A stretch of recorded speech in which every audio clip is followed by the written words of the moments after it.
Salut la compagnie, c'est Jules Melon et aujourd'hui dans un Prociné Critique, suite de ma rétrospective Star Wars qui touche tout doucement à son terme d'ailleurs puisque j'entame enfin la fameuse post-logie qui nous intéresse directement en vue de l'épisode 9 qui nous attend le 18 décembre prochain. Mais aujourd'hui je vais donc m'occuper du cas de ce fameux 7e volet sorti en 2015, Star Wars, le réveil de la Force ou The Force Awakens, réalisé par J.J. Abrams, le premier Star Wars de l'ère Disney. Alors, nouveau personnage car nouvelle génération, donc nouveaux acteurs. On retrouve Daisy Ridley dans le rôle de la mystérieuse héroïne Rey, John Boyega, Oscar Isaac, Adam Driver qui joue l'antagoniste Kylo Ren. Il y a aussi Andy Serkis qui joue en motion capture le leader suprême Snoke, lui aussi très mystérieux. Apparition rapide au début du film de Max von Sydow, un vieil acteur que j'aime beaucoup, mais aussi et surtout les retours de Harrison Ford, la regrettée Carrie Fisher et Mark Hamill dans leur rôle initiaux. Alors déjà, première chose, comme d'habitude, je le précise dans ces vidéos rétro Star Wars, je vais spoiler le film et la saga, je parle sans limite ici, on est entre fans, si vous n'avez pas vu le film ou vous ne connaissez pas Star Wars, fuyez, pauvre fou, comme le dirait l'autre dans une autre saga connue. Et quel est mon relationnel avec ce film déjà, préambule? Faut dire que quand je l'avais vu à l'époque, j'étais pas super satisfait, j'ai été un peu déçu même, il faut l'avouer.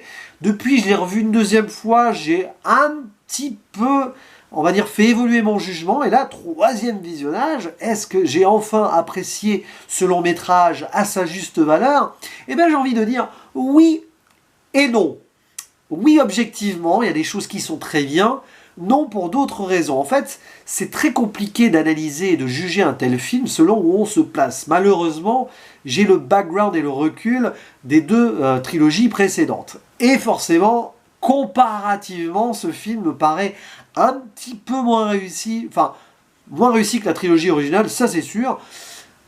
Par rapport à la prélogie, ça se discute, vraiment, c'est pas du tout la même ambiance en fait. Et c'est compliqué en fait d'être totalement optimiste et positif sur ce film-là quand on a les films précédents en tête. Maintenant, si on le prend à part, ça fonctionne super bien, c'est bien écrit, les acteurs sont bons au final, plus ou moins, mais en tout cas ça passe, les personnages sont intéressants, et voilà. Donc en fait j'ai envie de dire que cet épisode 7 se destine à une nouvelle génération, et je comprends un petit peu ce que Disney a voulu faire ici, même si on peut les critiquer et tout, ça marche pour relancer Star Wars aux jeunes d'aujourd'hui et tout, et leur donner envie de voir ce qui s'est passé avant, parce que finalement, tu peux voir ce film presque sans connaître la saga, enfin, il y a quand même des révélations qui font que ça c'est un peu dommage, et il peut fonctionner donc sans comparer forcément aux précédents épisodes. Mais bon, il y a quand même des bémols, je vais y revenir. D'abord, petit synopsis très rapide. L'histoire se déroule donc une trentaine d'années après le retour du Jedi, tout le monde faisait la fête et tout avec les Ewoks, machin, mais bon, depuis, ça s'est, on va dire, gâté. Luke Skywalker a disparu, entre-temps, il a essayé de former des jeunes apprentis, il y en a un qui s'est tourné du côté obscur, forcément, le Kylo Ren, là, dont on va très vite apprendre l'identité, et il a disparu, il s'est volatilisé quelque part à l'image d'Obi-Wan ou de Maître Yoda, en fait, dans la trilogie originale. Et entre-temps, la Nouvelle République n'a pas vraiment réussi à se mettre en place, et le Premier Ordre est né sur les cendres de l'Empire, mené par un général Hux, joué d'ailleurs par un acteur, un des frères Weasley dans Harry Potter, assez nasillon, hein, il faut dire les choses comme elles sont, c'est pas très, voilà, c'est pas très subtil, mais bon, peu importe. Et ils ont pour mission de finir la construction, d'ailleurs ils l'ont plus ou moins fini, d'une planète base arme secrète destructrice, encore plus que l'étoile noire ou l'étoile de la mort réunie, le Starkiller, qui peut en fait effacer tout un système solaire dans son ensemble. D'ailleurs, dès le début du film, ils vont faire péter toutes les planètes où la Nouvelle République s'était établie. Comme ça, c'est réglé. Et en parallèle, vous avez donc la princesse Leia qui est devenue Général Organa, qui a une mission, c'est elle retrouver son frère, et il y a une carte donc à récupérer dans un voilà qui situerait potentiellement Luke Skywalker quelque part, carte qui est récupérée par le meilleur pilote de la Résistance au début, qui est une sorte de mix entre Luke Skywalker et Han Solo dans son franc-parler et tout. Et après, la carte va être placée dans un droïde, machin, pour pas qu'il se fasse prendre. Voilà. Et le droïde va être retrouvé par hasard. Tiens, ça vous rappelle rien, ça? Par une fille perdue dans son désert, une pilleuse d'épave, Rey, qui va ainsi découvrir son destin. Alors voilà, le petit bémol que j'ai à faire, c'est que ce film, je vais pas parler de fan service. un petit peu, mais je ne vais pas évoquer ce terme frontalement. Mais en fait, les parallèles avec l'épisode 4, entre autres, sont évidents. La fille qui n'a rien pour elle, qui n'a pas véritablement d'existence importante, qui va soudain tomber par hasard sur un droïde avec une carte ou une mission ou un message, et ainsi ensuite découvrir sa destinée, tout ça, avec la force, machin. Ok, bon, en soi, voilà, en plus ça se passe sur la planète Jakku, mais c'est Tatooine bis, quoi, voilà. Donc, bon, c'est vrai que c'est un petit peu forcé quand même pour rattirer les fans d'origine. Ils n'ont pas forcément tous bien pris la chose d'ailleurs. Et puis, bon, c'est voilà, le bémol global du film, c'est les parallèles simples avec les films de la trilogie de base, pas que le premier, mais surtout le premier quand même, et le manque de prise de risque, hein, il faut l'avouer. C'est assez cousu de fil blanc, ça se suit, narration très proche des films de base, voilà. En soi, ça marche, c'est très fidèle à l'univers, on peut pas enlever ça à J.J. Abrams, il a vraiment respecté là-dessus George Lucas et donc sa création, mais ça manque vraiment ça manque de burne, quoi. Il faut dire les choses comme elles sont. Et c'est exactement ce qu'on reprochera, contrairement d'ailleurs, parce que lui, il prendra trop de risques à l'épisode 8, dont je parlerai bien sûr très bientôt. C'est assez amusant d'ailleurs, parce que quand on y pense, et je vais faire une parenthèse ici, c'est très difficile de redémarrer une saga comme ça. Il faut trouver le bon équilibre, un petit peu une allégorie de l'histoire d'ailleurs, l'équilibre entre le côté obscur et le côté lumineux. Et là, il faut trouver l'équilibre entre être très proche de l'univers, machin, et prendre des risques sans trop le trahir. Bah, en fait, le 7 et le 8 ont pas vraiment... À eux deux, ils rétablissent une sorte d'équilibre, si on veut. Peut-être que le 9, lui, rétablira l'équilibre total. Mais bon, ça, on y reviendra, évidemment, en parlant du 8, mais bien sûr, après avoir vu le 9. Donc, l'histoire, je ne vais pas dérouler le truc, hein, mais Rey va découvrir son destin, elle va rencontrer, alors, d'abord, Finn, qui est un Stormtrooper qui décide de ne plus avoir envie de tuer. Voilà, il a un cas de conscience et il se rebelle. Finn enlève son masque et tout, et il va donc aider au final Rey à aller à l'encontre. Alors, c'est plus compliqué que ça, bon bref, à l'encontre de son destin, si on veut. Rey qui va être attiré, on ne sait pas trop comment, grâce à la force, par le sabre laser d'Anakin Skywalker et de Luke Skywalker. Et en face de cela, vous avez donc Kylo Ren, chapeauté par le leader Snoke du Premier Ordre. Et ce Kylo Ren n'est nul autre, et ça, c'est une révélation totalement anticlimatique qui, pouf, sort comme ça lors d'une discussion avec Snoke. Ce Kylo Ren n'est nul autre donc que Ben Solo, le fils de Han Solo et de Leia. Et on voit donc à partir de là que ce jeune homme n'est qu'un adolescent contrarié par un complexe d'infériorité. Il aimerait être plus puissant que son exemple Anakin Skywalker. On le voit à un moment presque prier devant le casque de Dark Vador en disant à son grand-père donc qu'il allait finir ce qu'il avait commencé. Et c'est là d'ailleurs où c'est intéressant parce qu'on peut émettre plein de théories là-dessus. Quelque part ça paraît totalement incohérent puisque à la fin Dark Vador était revenu du côté lumineux et avait tué l'Empire, hein, grosso modo, enfin l'Empereur et l'Empire. Et là, finir ce qu'il a commencé, mais techniquement Dark Vador a fini ce qu'il a commencé ou pas, enfin voilà. Et n'est-ce pas ici un message comme quoi Kylo Ren finira du côté lumineux? Allez savoir. Mais ça, on verra avec l'épisode 9 si ça a eu une répercussion. Bref, ado donc qui a du mal à contrôler ses émotions, au moment où il détruit tout comme ça, tout ça. Et pour beaucoup, un gros dilemme parmi les fans, entre ceux qui vraiment adorent ce personnage et ceux qui disent qu'il manque de charisme, un peu machin, etc. Alors, j'étais plus du côté Kylo Ren, manque de charisme et tout. Bon, j'avoue qu'en comprenant du recul comme ça, c'est quand même pas si mal comme personnage. Il est écrit en tant que tel, avec son dilemme moral, et c'est super bien traité du coup. Le côté ado, et c'est compréhensible.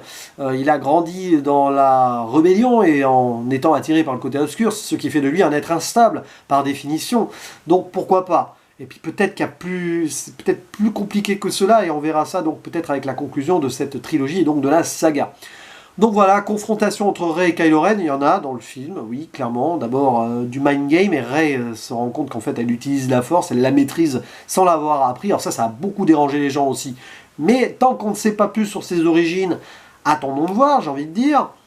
Et puis Kylo Ren qui finalement est moins fort qu'elle, hein, alors qu'il lui dit « Ah, tu devrais être entraîné et tout ». Enfin, c'est assez paradoxal tout ça. On sent quand même un gros lien entre les deux, qui se confirmera un peu dans l'épisode 8 et qui tend à se confirmer aussi dans l'épisode 9.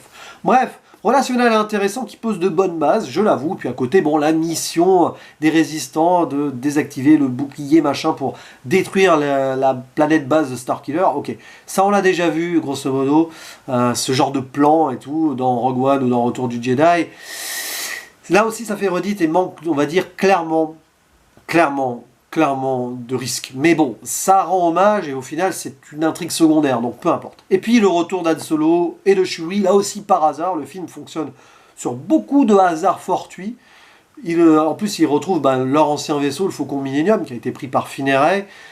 Intéressant de les revoir, mais voilà, Han Solo, il meurt un petit peu rapidement dans ce film. Alors je comprends l'utilité de cette mort par rapport au développement du personnage de Kylo Ren. Il y a une scène très forte entre le père et le fils. D'ailleurs, au moment où le fils tue son père, il y a sûrement beaucoup de choses à développer là-dessus. Quelque part, c'est un passage obligatoire dans un sens ou dans l'autre, d'ailleurs, pour Kylo Ren, que ce soit côté obscur ultime ou peut-être à la fin un sacrifice pour aider la cause du côté lumineux, j'en sais rien.